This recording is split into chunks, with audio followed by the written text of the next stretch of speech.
comunale vorrebbe dare qualcosa di concreto alla nostra città e quindi partiamo oggi dalla presentazione di un progetto culturale importante che è su base triennale di 3 anni e quindi do il benvenuto a chi questo progetto ha collaborato e collaborerà in particolare con noi. Sono intanto le figure tecniche, definiamole così, che in particolare il dottor Guido Beltramini, che è qui a fianco a me al tavolo, che spiegherà poi il cuore di questo progetto, a Mauro Passarini, dirigente della cultura, Morneo, dirigente della cultura, e al dottor Pier Giacomo Cirella, che è il direttore, il segretario della Fondazione Teatro Comunale di Vicenza. E li ringrazio appunto per il prezioso lavoro di questi mesi. Poi benvenuto al presidente del CISA, Nino Dainese, che con Guido Beltramini, con il presidente della Fondazione Teatro Roberto Ditri, e devo dire anche con l'Accademia Olimpica qui rappresentata dal suo presidente Gaetano Tiene, hanno voluto credere e investire sotto tutti i punti di vista su questo progetto culturale. Un progetto culturale che vuole essere una scommessa anche per questa città. Oggi presentiamo quello che è un progetto secondo noi assolutamente ambizioso, un impegno, dicevo, di 3 anni, una sfida per questa amministrazione comunale che ha cercato di creare questo progetto ragionando su quali siano le eccellenze culturali di questa città e mettendole a disposizione della nostra città,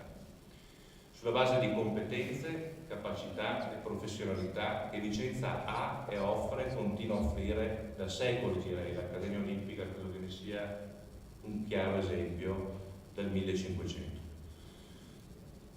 L'obiettivo è quello di fare della nostra Basilica Palladiana quello che già è di fatto il simbolo della nostra città, insieme ad altri monumenti importanti. Ovviamente il Teatro Olimpico ne è un altro grandissimo esempio, e che possa questa basilica vivere una nuova stagione di arte e di bellezza, un nuovo 500. Questa è un po' la scommessa che ci siamo dati.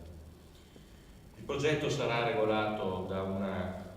convenzione che di fatto è un protocollo d'intesa che abbiamo già sottoscritto poche settimane fa in questa sala.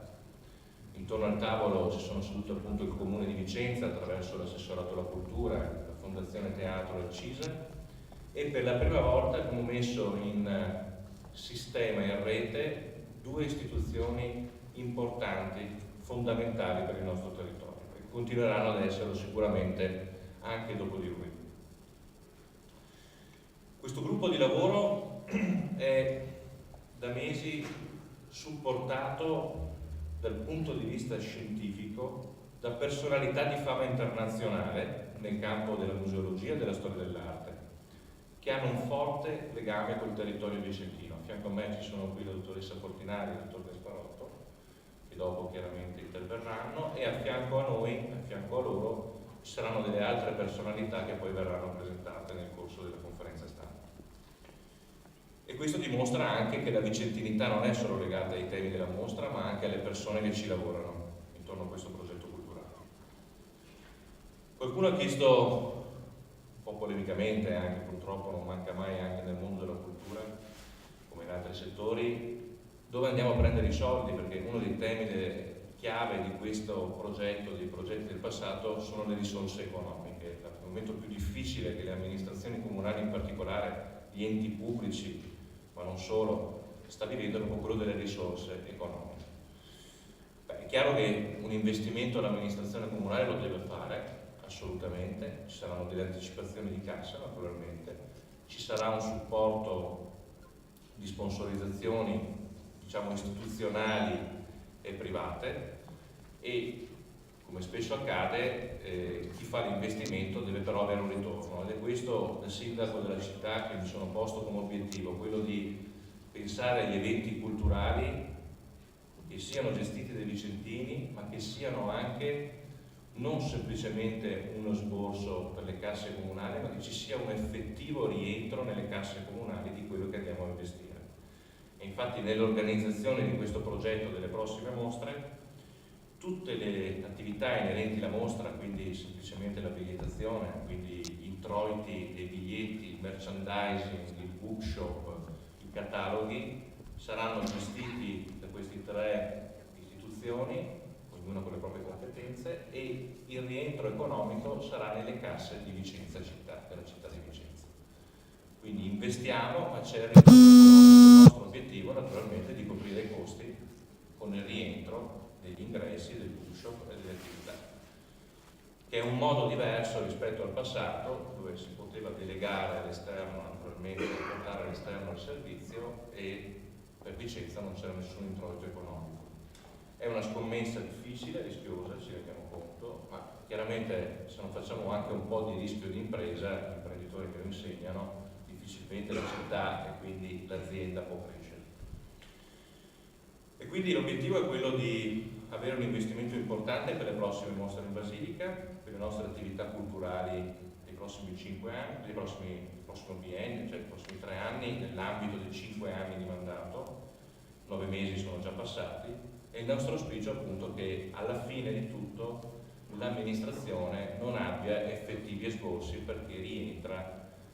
interamente dall'investimento, anzi magari tutto ciò che guadagniamo in più verrà reinvestito nelle mostre successive. Da ultimo, insomma, qualche anticipazione è venuta fuori. Avete visto che la prima mostra, che adesso andranno a presentare gli esperti, si basa sulla pittura vicentina, ma non solo. Oppi sarà naturalmente protagonista anche nell'ambito dell'anniversario dei 130 anni, sarà protagonista di questo importante evento culturale che riguarderà la Basilica Palladiana e quindi la città di Vicenza per fine anno. Questo è l'obiettivo, dicembre 2019. Un grande artista vicentino con una storia sorprendente, che però, questo sì possiamo dirlo, senza fare nomi, senza fare anticipazioni, sarà affiancato da importanti artisti di fama nazionale e internazionale.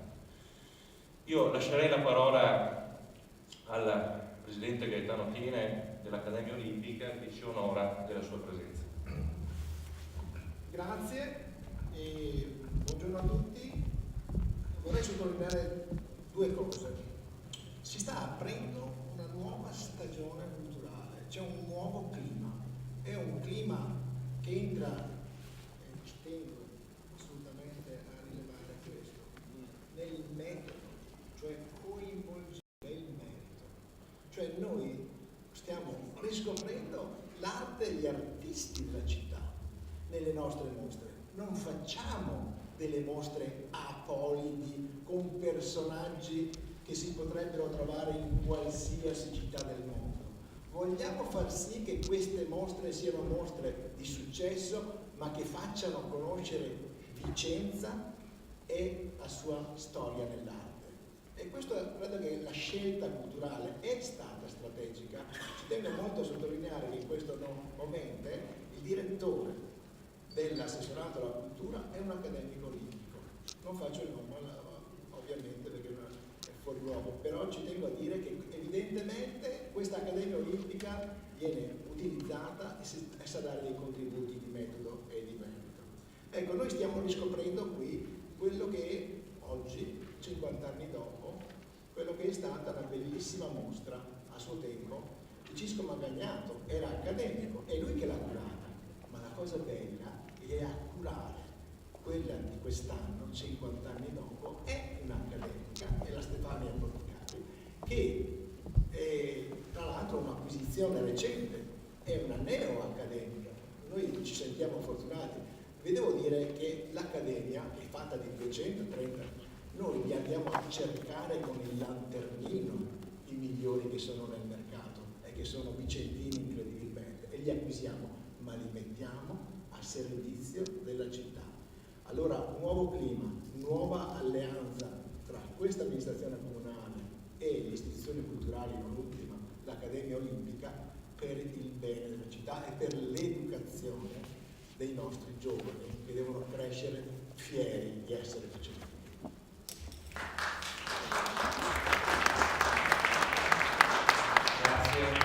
Grazie Presidente, passo la parola al direttore del CISA. Buongiorno a tutti, è un gran piacere essere Devo dire che accanto a noi dovrebbe esserci il dottor Mauro Passarin, con cui abbiamo lavorato tutti questi giorni, che mi ha ceduto il posto, non so se è un regalo o cosa, per provare a raccontarvi l'ambito in cui nasce questo progetto. 1 maggio 1549, tra poche settimane l'anniversario. Nel 1549, il 1 maggio, viene posta la prima pietra della Basilica Palladiana. La Vicenza che lo fa è una Vicenza spaccata a metà. Due partiti in città si affrontano senza tregua. Da una parte il partito filo francese, capitanato dalla famiglia Tiene, dall'altro il partito filo spagnolo, capitanato dai Valmarana. Le due fazioni combattono così violentemente che nel 1542 i rettori veneziani chiudono il consiglio comunale perché, dice il rettore, rischiano di farsi tutti a pezzi. In questo clima però di guerra feroce, che era naturalmente legata alle nomine degli uffici pubblici, soprattutto notarili, tuttavia in questa Vicenza spaccata nasce qualcosa di nuovo. Le due fazioni si uniscono per una volta. In un storico consiglio del 1546, 3 anni prima la posa della prima pietra, si alza Girolamo Valmarana, il campione della fazione pro-francese legata ai Tiene, scusatemi, Girolamo Chiericati, e parla a favore del progetto di questo giovane architetto vicentino, Andrea Palladio. Si alza dopo di lui Giovanni Elvise Valmarana, invece il capo del partito pro-Spagna.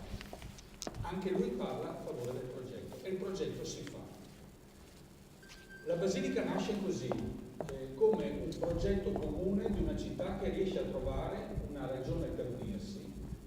e una città in cui una classe dirigente imprenditoriale, cosmopolita e coltissima, sapete che a Vicenza nel 500 c'è il maggior numero di laureati di tutto il Veneto, nella città, questa classe dirigente si allea alla cultura, all'architettura, gente di Palladio, per costruire qualcosa che cambia l'immagine della città.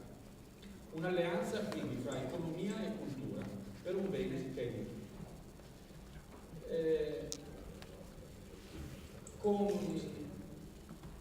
Cambia con questo progetto, quello che vogliamo ribadire innanzitutto è che la Basilica Palladiana non è un contenitore. La Basilica Palladiana è la casa di noi vicentini e speriamo diventi il teatro del mondo con le sue mostre. La Basilica innanzitutto è monumento nazionale e sono molto grato al sindaco che sia riuscito a, per la prima volta, aprirla in modo permanente. La Basilica è aperta come Teatro Olimpico da adesso in poi, come il Palladio Museum, come il Palazzo Chiericati, non era mai stato prima, e da adesso in poi qualsiasi mostra si faccia in Basilica dovrà comprendere un'area libera per consentire ai visitatori della Basilica di poterla guardare. Quindi la Basilica torna ad essere quello che deve essere, il nostro simbolo, la nostra identità, costruita da economia e cultura, rinasce con una proposta di una nuova alleanza fra economia e cultura. Dopodiché, in questa nuova Basilica, che naturalmente si inserisce in una anche nuova proposta per la città, naturalmente nessuna monocultura palladiana a Vicenza. A Vicenza ci sono realtà straordinarie di spessore internazionale, pensate solo a Palazzo Leoni Montanari, di spessore nazionale, pensiamo solo al Museo Diocesano, ad esempio, considerando che i musei civici sono in un palazzo di Palladio. Nessuna monocultura palladiana, ma d'altro canto è anche vero, lo sappiamo bene, che il brand della città è legato a Palladio, quello dobbiamo usare per attrarre il maggior numero di visitatori, una volta avuti in città, come dire, dare a loro la possibilità di avere un'intera giornata per fermarsi in città, di avere molte cose da vedere. Il conte Nicolò Valmarana, che abbiamo incontrato con il presidente Dainese sabato, ha idee molto nuove rispetto anche alla Basilica, alla che è altro grandissimo capolavoro del patrimonio paladino. Quindi innanzitutto dobbiamo lavorare su questo, e ho davanti a me il dottor Boschiero, con cui abbiamo parlato nei giorni scorsi. Non dobbiamo farlo per i turisti, dobbiamo farlo per noi. I turisti verranno, ma questo rilancio della nostra città la dobbiamo fare per noi. Non vedete come la città è ferita dai recenti avvenimenti, non vedete che manca. Da cosa possiamo ripartire? Possiamo ripartire solo dall'orgoglio di quello che siamo stati e di quello che saremo. Nella città arriveranno anche i turisti, naturalmente lavoriamo con grandi mostre, questo non c'è nessun dubbio, ma l'obiettivo è innanzitutto lavorare per la città, e per questo la scelta delle mostre. Non tanto mostre, forse certo più facili se usano i grandi nomi, ma che non sono un valore aggiunto per la città. La nostra idea è di proporre delle mostre che lasciano, che depositino nella città un sapere, un Baldocchi. Chi lo conosce? Ma io mi ricordo quella mostra di Pietro Bembo, mi ricordo un collega che mi ha detto Pietro Bembo, io che lo conosco Pietro Bembo, è stata una mostra che ha fatto 150.000 persone, adesso tutti si ricordano quella mostra. Oggi nessuno sa chi è, ma dopo la grande mostra curata da Stefania Portinari, qui sono sicuro che cambierà, e questo sarà un bene permanente per la nostra città e un investimento per noi. Lo stesso la mostra sul Rinascimento, a cui stiamo lavorando con Davide e con Xavier, e lo stesso naturalmente poi la mostra di un grande vicentino delle cui doti conoscete meglio di me, che è Cristian Greco, che vuole presentare in anteprima i nuovi risultati degli scavi del Museo Egizio che sono ora in corso in Egitto, raccontandoci della grande Tebe. Nessun provincialismo però. Noi cerchiamo di lavorare su licenze in prospettiva internazionale e abbiamo cercato di farlo creando innanzitutto un gruppo di colleghi. Alcuni di loro sono qui, come la Stefania e come Davide, altri sono con noi col pensiero. Il gruppo è formato da Francesca Borgo, una veneta che oggi insegna a Edimburgo, nella facoltà dove si sono conosciuti Harry e Kate, e William, anzi sono abbastanza competente in gossip reale, una bravissima studiosa, grande leonardista, Stefania Portinari, una delle risorse della nostra città,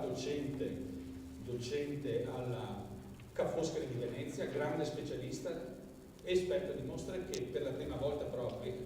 affronta la grande sfida della Basilica, infatti la vedo un po' preoccupata, seppure soave come sempre. Anna De Benedetti, curatrice dei disegni e dei dipinti della Victoria and Albert di Londra, il grande museo londinese. 3 donne che hanno accettato di lavorare con noi, insieme a Cristian Greco, il direttore del Museo Egizio di Torino, Luca Massimo Barbero, un collega che siamo felici di avere con noi, direttore della Fondazione Cini di Venezia, curatore della Guggenheim, già direttore del Macro di Roma, ma soprattutto l'uomo che negli anni 90 ha per primo fatto una serie di grandi mostre in Basilica sul Novecento italiano, proprio nel ricordo di quella, diciamo, inizio che dobbiamo a Luca Massimo, che siamo particolarmente lieti che abbia accettato con noi. Davide Gasparotto, bassanese, californiano da ormai 4 anni,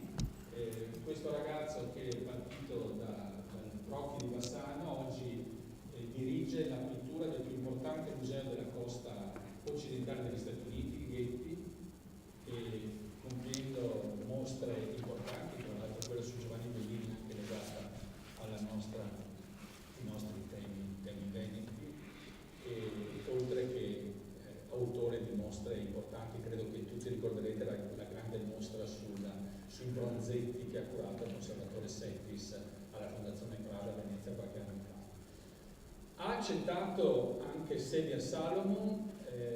un altro grande giovane curatore. Devo dirvi adesso, purtroppo Gasparotto è più accanto a me, ma che Gasparotto e Salomon sono considerati i 2 emerging curators negli Stati Uniti, cioè i 2 più promettenti curatori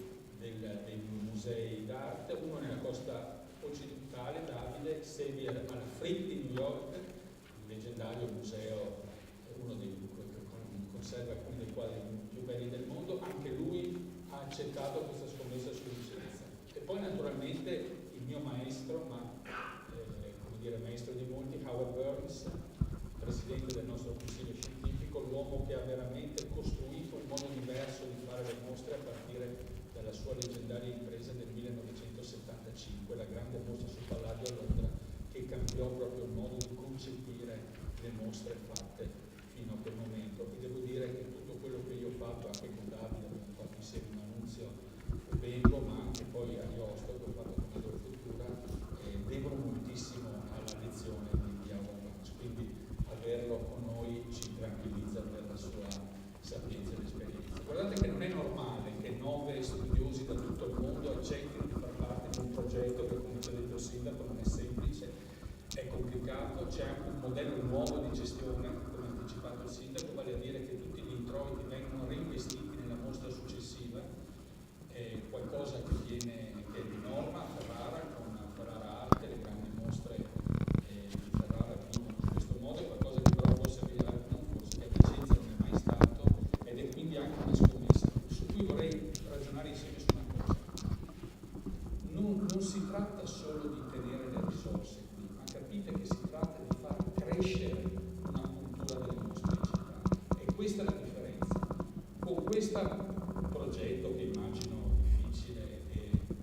che penso non ci farà dormire per più di qualche notte, però capite, cerchiamo di costruire qualcosa nella città. Non è qualcosa che arriva dall'esterno,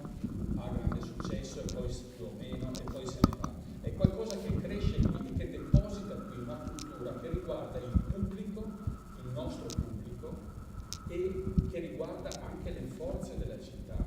Io spero che cominci in qualche modo un modo di lavorare che generi presto dentro la nostra città dei nuovi curatori, delle nuove proposte, cioè che faccia crescere qualcosa. Questa idea di costruire per il futuro mi pare uno degli elementi chiave della nostra proposta e del nostro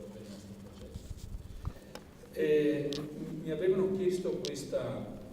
presentazione generale e l'ho fatta volentieri. Adesso però vorrei dare la parola ai curatori delle mostre, naturalmente alcune mostre come quella di Oppi, che apre tra qualche mese, è già molto avanzata, quelle che le altre sono ancora, come dire, in fase di elaborazione. E naturalmente dovete sapere che la mostra, per avere una mostra fra 2 anni, le domande di prestito devono essere già fatte, quindi tutto si sta muovendo. Stiamo, come dire, piacere di avere colleghi come Davide e come Sevile che mettono anche la faccia garantendo per la nostra città, anche con un certo coraggio, di questo gli siamo grati. Christian doveva essere con noi oggi, approfittando in modo per avere 2, anche il terzo curatore della terza mostra, purtroppo un impegno istituzionale per sfortuna sarà qui da noi sabato, ma Davide rientra in California, quindi avevamo dovuto fare oggi, però ha voluto essere con noi e dire quello che pensa del nostro progetto in un videomessaggio che vi prego di guardare insieme.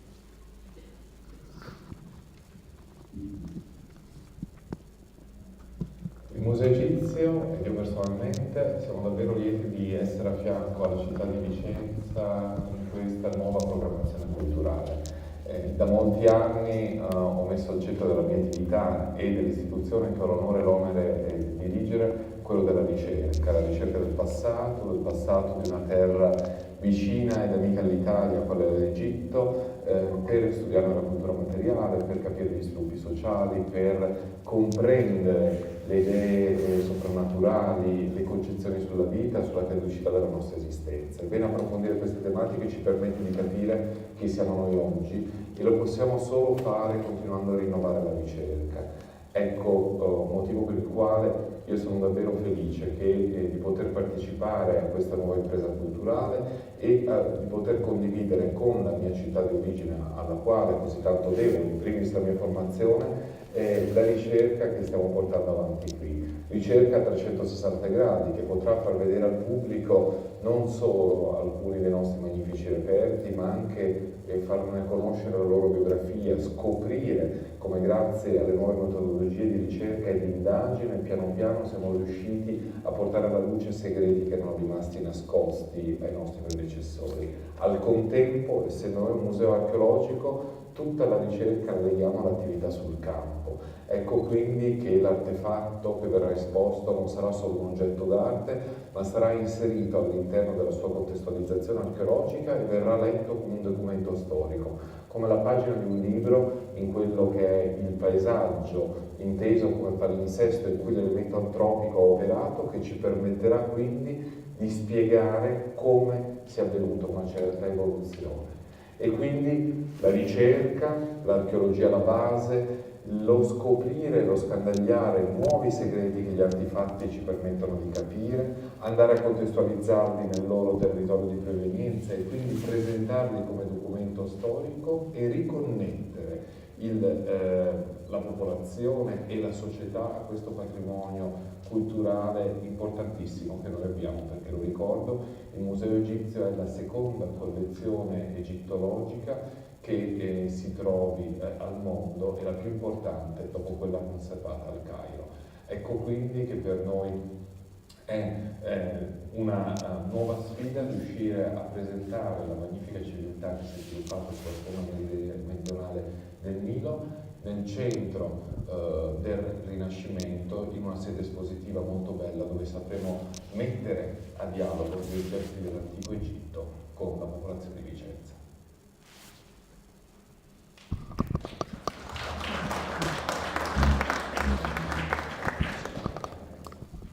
Devo dire che non è veramente usuale, diciamo, avere persone di questo calibro disposte a muoversi così per la propria città. Di questo dobbiamo essere molto molto consapevoli. Cristian ha toccato un tema importante che, prima di dare la parola a Davide per il racconto della seconda mostra, quella che aprirà nel dicembre del 20, una parola sulla Basilica. Io penso che sarà che sono vicentino, sarà che il mio presidente mi racconta che giocava a basket nella Basilica, cioè io la sento veramente come la nostra casa, e sono stato veramente contrariato da vedere la Basilica vulnerata, distrutta da allestimenti troppo aggressivi che cancellavano la Basilica, come se a quel punto fosse un capannone qualsiasi. Nel passato è stato fatto cose egregie, pensate alle mostre dei grandi architetti che valorizzavano moltissimo la Basilica, così dobbiamo continuare a fare. Cioè la nostra idea è di lavorare con un allestimento che lasci visibile il grande volume della Basilica. Il visitatore che entra deve poter entrare e vedere lo spazio della Basilica in primis, poi immergersi nella mostra. Questo credo che sia fondamentale, cioè considerare la Basilica alleata a noi e non, al contrario, considerare noi stessi come padroni, come dire, della Basilica. In questo devo dire che siamo gratissimi alla sovrintendenza, in particolare al dottor Fabrizio Magani, con cui lavoriamo a strettissimo contatto ormai da anni e che mi sembra sia veramente una forza positiva. Pensate solo alla importantissima area archeologica creata dalla sovrintendenza alla base della Basilica, che sarà uno degli elementi più interessanti della stessa visita. Questo è un lavoro fatto dalla sovrintendenza che viene valorizzato dal progetto. Io penso che assolutamente dobbiamo considerare la sovrintendenza come un alleato e come collega che ci aiuta a progettare meglio l'uso, diciamo, la valorizzazione, come si dice, dei nostri monumenti. Detto questo, vorrei passare la parola a Davide Gasparotto per il racconto della seconda mostra e poi a Stefania Portinari la conclusione dei lavori. Grazie molte Guido, è un piacere essere qui a Vicenza, in particolare qui in Italia, anche se solo per breve tempo. È sempre per me, devo dire, una grande emozione adesso quando torno in Italia dalla California, dove come voi sapete quello che manca è il contesto storico, e quindi quando torno adesso l'emozione di essere in Italia e l'unicità in qualche modo di questo nostro meraviglioso paese mi è ancora, come dire, più chiaro e più evidente. Devo dire che quando oltre un anno fa Guido mi ha chiamato per propormi di lavorare a un'idea, un progetto di una mostra che appunto abbiamo, forse in maniera così un po' provvisoria, intitolato Rinascimento privato, mi ha colto un po' di sorpresa, sono rimasto colpito dalla proposta, ma anche incerto perché al Getty sono molto impegnato e ci sono molti progetti che sto seguendo, ma anche colpito perché questa mostra è una sfida, è veramente una sfida intellettuale, però è una sfida che secondo me va affrontata così come abbiamo affrontato sfide in passato insieme, come la mostra di Pietro Bembo a Padova e la mostra di Aldo Manzuzzi a Venezia, perché si presentavano sulla carta come progetti, come dire, forse un po' troppo intellettuali, un po' tra virgolette difficili per il grande pubblico, e invece c'è un modo appunto di raccontare l'arte del passato in una maniera coinvolgente, in una maniera non banale, non banalizzando gli argomenti, ma appunto cercando di illustrare, di esplorare i contesti storici in cui le opere d'arte sono nate. E questa mostra è una mostra sicuramente ambiziosa, ma come le altre mostre che abbiamo fatto insieme è una mostra, credo, che aspira a parlare allo stesso momento sia al cuore ma anche alla testa del visitatore, ed è una mostra appunto ambiziosa, che aspira a raccontare in qualche modo la vita e il lavoro dei grandi artisti veneti del Cinquecento. Una mostra che vuole esplorare come le opere d'arte nascono, qual è il contesto in cui le opere d'arte nascono, qual è il tessuto connettivo che lega tra loro opere d'arte di natura diversa, dipinti, disegni, sculture, stampe, medaglie. Quindi diciamo una mostra multi-object, come direte, una mostra dove gli oggetti saranno posti insieme a dialogare, anche libri, e che racconterà appunto aspetti, come dire, della genesi delle opere d'arte nel contesto del Rinascimento veneto, del Cinquecento veneto. Si parlerà quindi, ed è una mostra che in qualche modo prende un po' lo spunto anche da un libretto che qualche anno fa Guido ha scritto, Palladio privato, un libretto piccolo, breve, molto erudito, ma anche molto coinvolgente, che cercava di raccontare un po' gli aspetti privati della vita di Palladio. E quindi questa mostra si allargherà un po' cercando di raccontare gli aspetti legati alla vita, alla famiglia degli artisti, a come gli artisti nel Cinquecento raggiungevano il successo, a come si formavano, a come lavoravano nelle botteghe, raccontando un po' il processo creativo per giungere da un'idea, da un progetto ad un'opera d'arte finita, ma racconterà anche di chi sosteneva, di chi contribuiva economicamente, oppure anche semplicemente in veste di critici a formare l'immagine di un artista. Pensiamo per esempio all'Esploit di Tintoretto nel 1947 con la pubblicazione del Miracolo dello Schiavo, chi c'era dietro, da dove veniva fuori Tintoretto. Quindi ci sono, è una sfida questa mostra, a raccontare un percorso attraverso opere d'arte naturalmente straordinarie, prestiti ambiziosi dai maggiori musei del mondo, opere però soprattutto che saranno poste in dialogo tra di loro, opere di genere diverse che saranno poste in dialogo tra tra di loro. Naturalmente Palladio funge un po' da collante, perché la carriera di Palladio da questo punto di vista è assolutamente esemplare, come Palladio si forma, come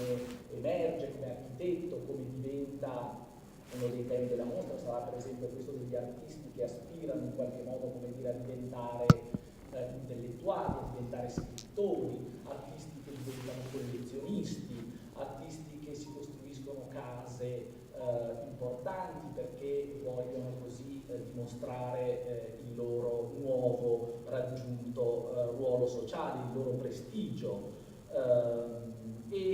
Ci domanderemo anche se per esempio esiste uno stile tardo degli artisti, esiste una maniera tarda degli artisti. Si parla molto nella letteratura sul Cinquecento veneto dello stile tardo di Tiziano, di quello di Tintoretto, di quello di Jacopo Bassano, ma anche di quello stesso Palladio, che qui nella piazza di Vicenza vedete affrontati nello suo primo grande progetto, la Basilica, e uno dei suoi ultimi, la Loggia del Capitaniato. Quindi esiste uno stile tardo degli artisti? Questa sarà un'altra delle domande che ci porremo nella mostra. È una mostra dunque che parlerà soprattutto di contesti, di come nascono le opere d'arte, dell'humus in cui le opere d'arte prendono corpo e prendono vita. Io sono molto felice e eccitato all'idea di lavorare a questo progetto e a cui stiamo lavorando già da tempo insieme appunto a Guido, a Xavier Salomon, e penso che la mostra genererà un grande interesse e penso anche che si iscriva veramente in questo progetto di, come dire, guardare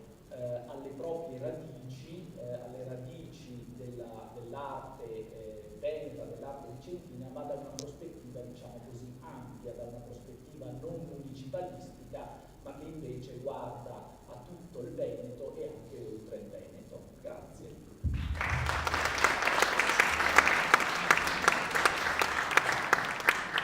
Ti ringrazio Davide, tra l'altro sei proprio tornato a casa, nel senso che a Getty le mostre si organizzano con 4 anni di anticipo, in Italia siamo un po' più veloci, quindi recupererai anche un po' dell'energia della gioventù. Sapete che con Davide cominciamo a lavorare nel 94 alla grande mostra su Valerio Belli, che poi non andrò in porto, ma con lui poi giurò il grande. Ma Valerio Belli sarà uno dei protagonisti presenti di Rinascimento Primato. Bene, ora la parola alla vera vittima sacrificale, Stefania Portinari, che è la persona chiamata a realizzare la prima mostra in Basilica. E grazie, devo dire, a lei e anche a altri vicentini, penso alla Mario Porro per esempio, che sta aiutando moltissimo per il mondo, per tutti i legami con i prestiti, penso a Massimo Di Carlo di Verona, sto registrando intorno a questa mostra una grandissima entusiasmo, una grandissima disponibilità. E poi mi fa sempre impressione quello che ha ricordato il presidente Tieni pochi istanti fa, che nel 1969,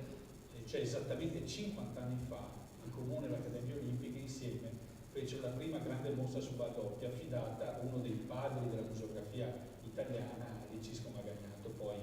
diventato direttore di Castello. Prego. Non ero ancora nato prima.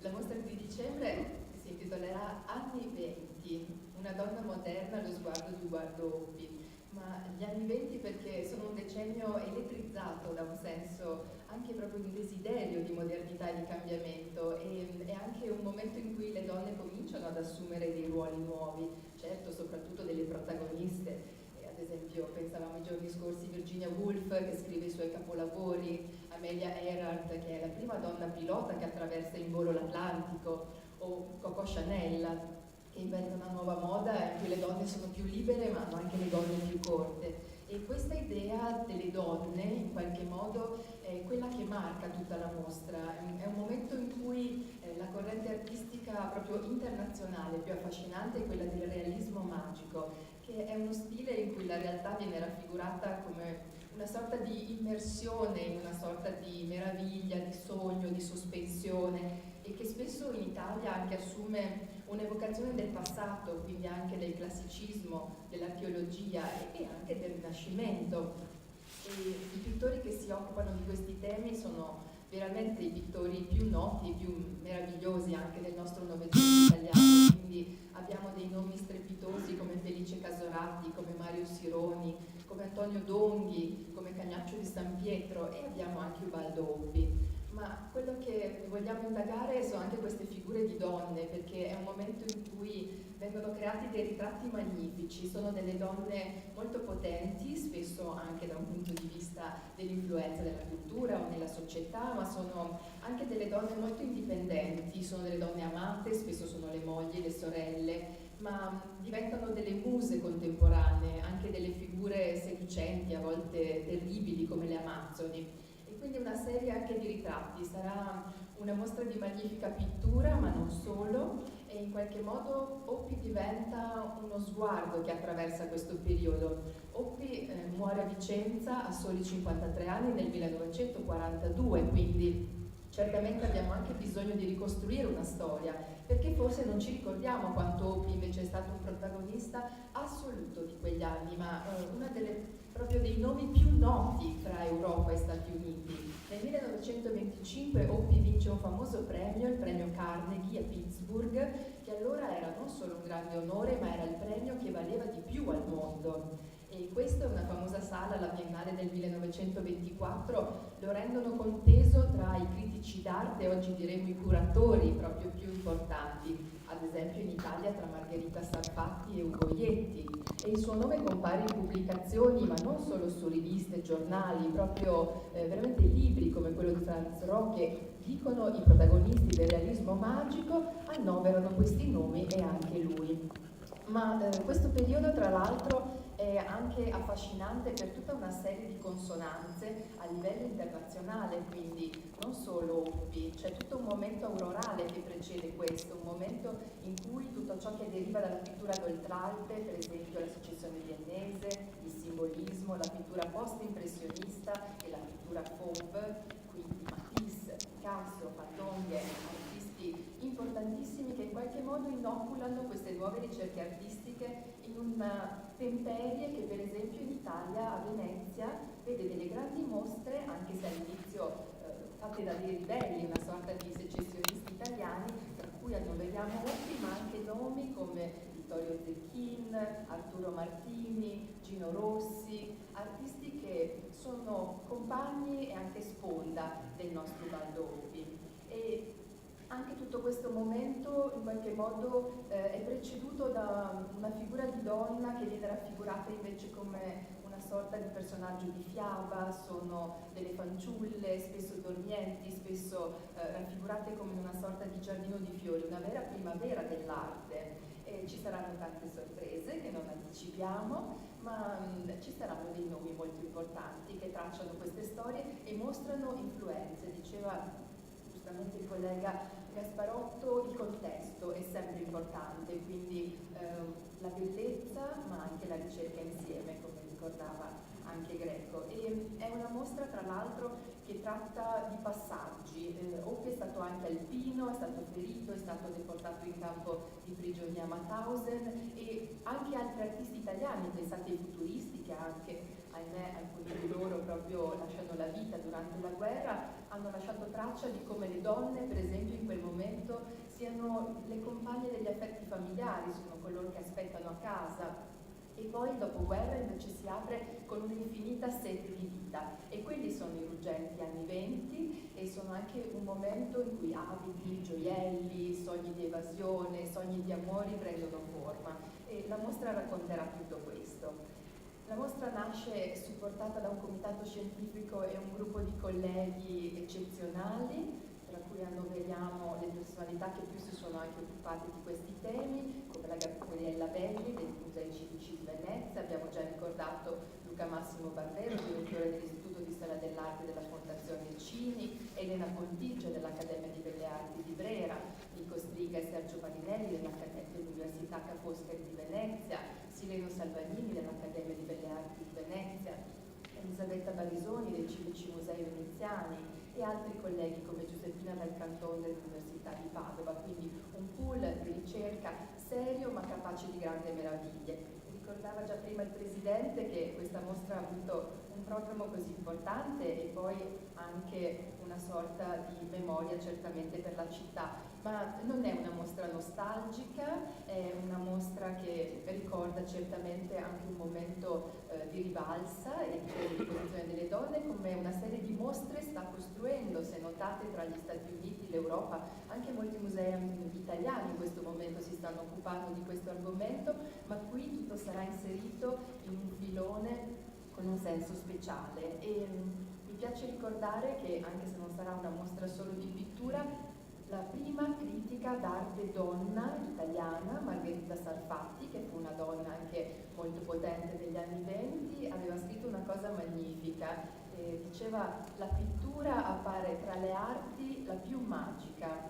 e in qualche modo questo sarà la mostra. E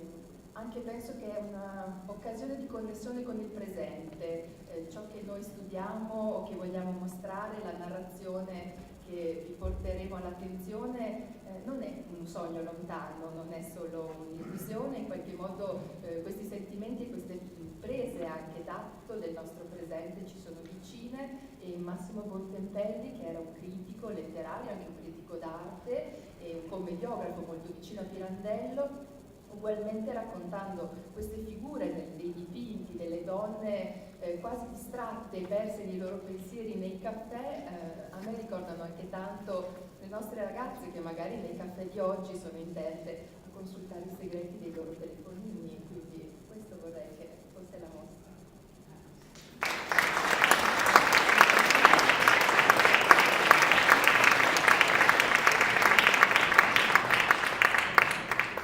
Grazie dottoressa Portinari.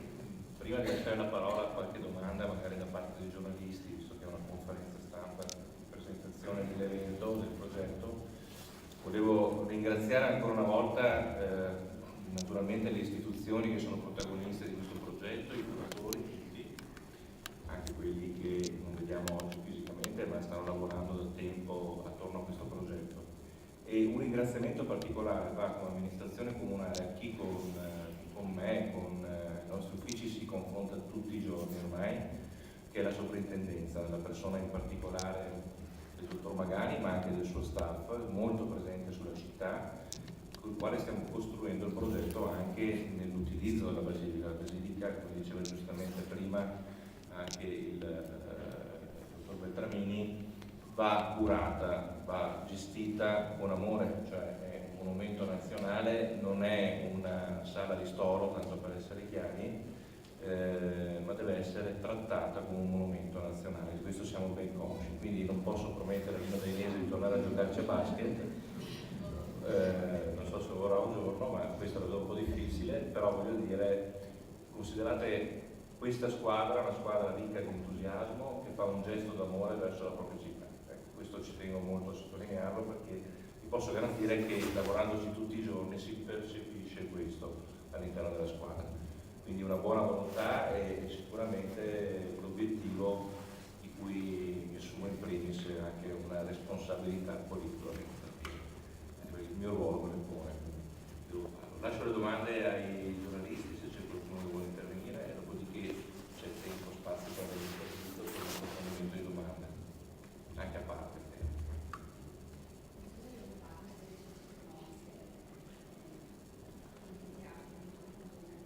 Sì.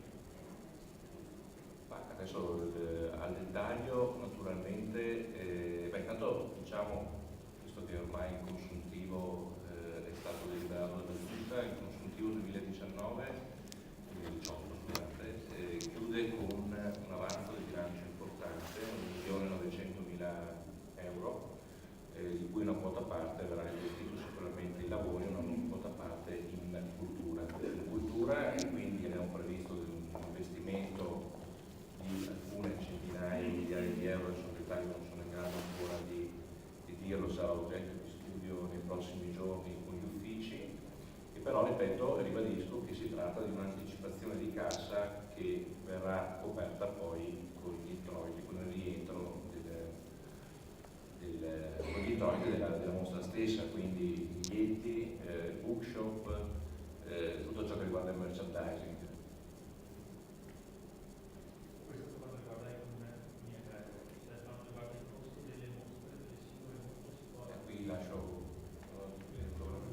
diciamo il costo della prima mostra. Allora, c'è un costo di avviamento della bottega, direbbe un dottor Boschiero qua davanti a me, che vale dire c'è una messa a punto della basilica che richiederà, crediamo, intorno ai 200-250 mila euro per poter avere un allestimento riutilizzabile nelle volte successive, non avere ogni volta un investimento importante sull'allestimento. Sarà un investimento che riguarderà soprattutto l'illuminazione, perché sarà particolarmente, per poter godere dell'intera basilica, è importante avere un'area invece in cui la luce è controllata, eccetera.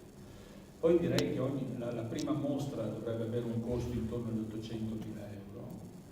e le mostre successive credo che abbiano un costo circa del doppio. Sicuramente quella sul Rinascimento privato, titolo, come ha detto giustamente Davide, provvisorio, che presuppone l'arrivo di grande pittura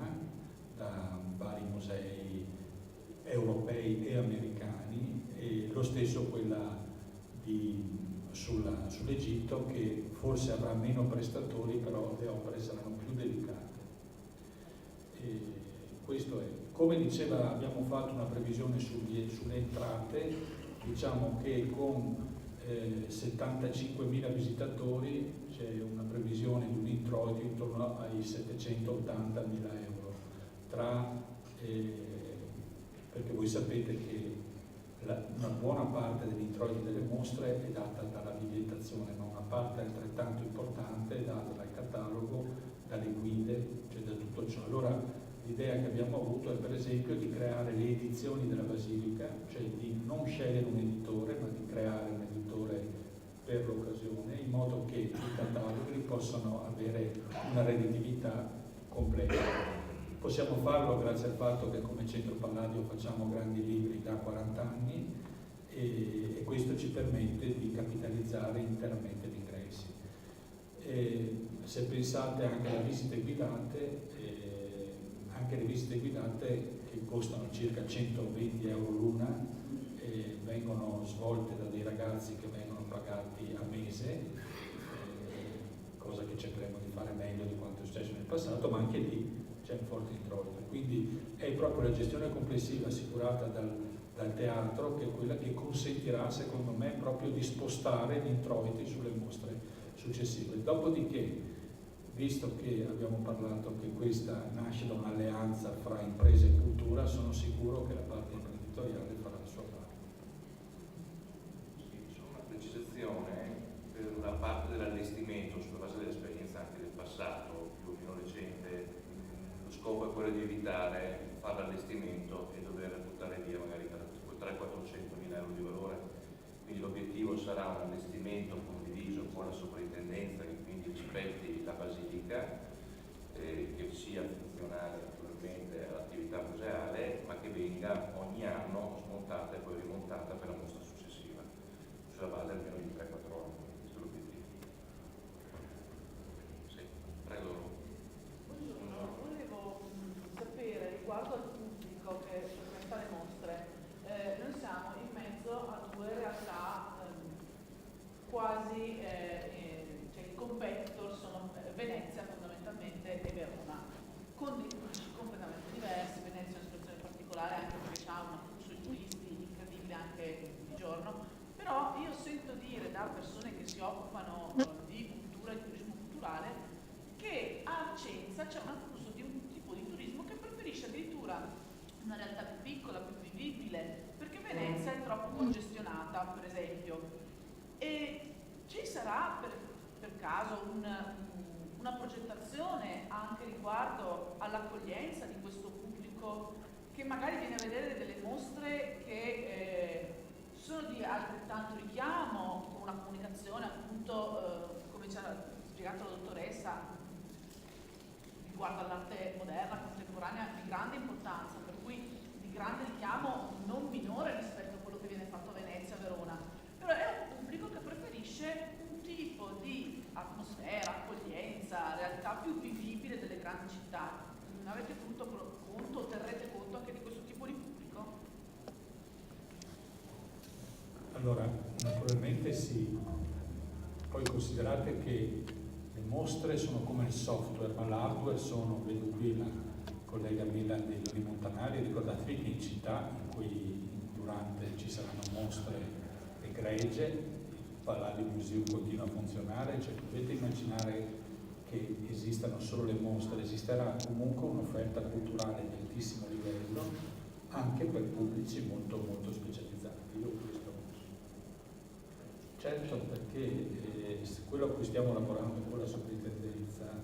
proprio alla creazione di questi percorsi. A Boston c'è un elemento che si chiama Freedom Trail, che è un filo rosso che collega tutti sul pavimento della città, che collega tutti i luoghi della rivoluzione americana. La cosa che ci piacerebbe fare è un Palladio Trail, cioè costruire, diciamo, proprio una sorta di filo rosso che collega gli edifici, ricordandoci sempre che il nostro obiettivo è di aumentare i tempi di permanenza in città, perché attualmente siamo una città da mezza giornata, bisogna portare a aumentare i tempi di permanenza, quindi sarà fondamentale attirarli con Palladio, ma poi condividere con Leoni Montanari, col Diocesano, col Palladio Museum, con i Palazzi Chiaricati, perché solo un'offerta complessa trasforma. Dopodiché sarà fondamentale anche l'impegno dei colleghi ristoratori, perché ricordiamoci che la mostra da sola non esiste più nulla, quello che la gente cerca è l'esperienza, e l'esperienza è fatta, è un'esperienza visiva ma anche un'esperienza gastronomica, quindi ricordiamoci che anche quella scommessa va fatta sulla città, che ovviamente è legata poi all'accoglienza, ai parcheggi, a tutto un sistema.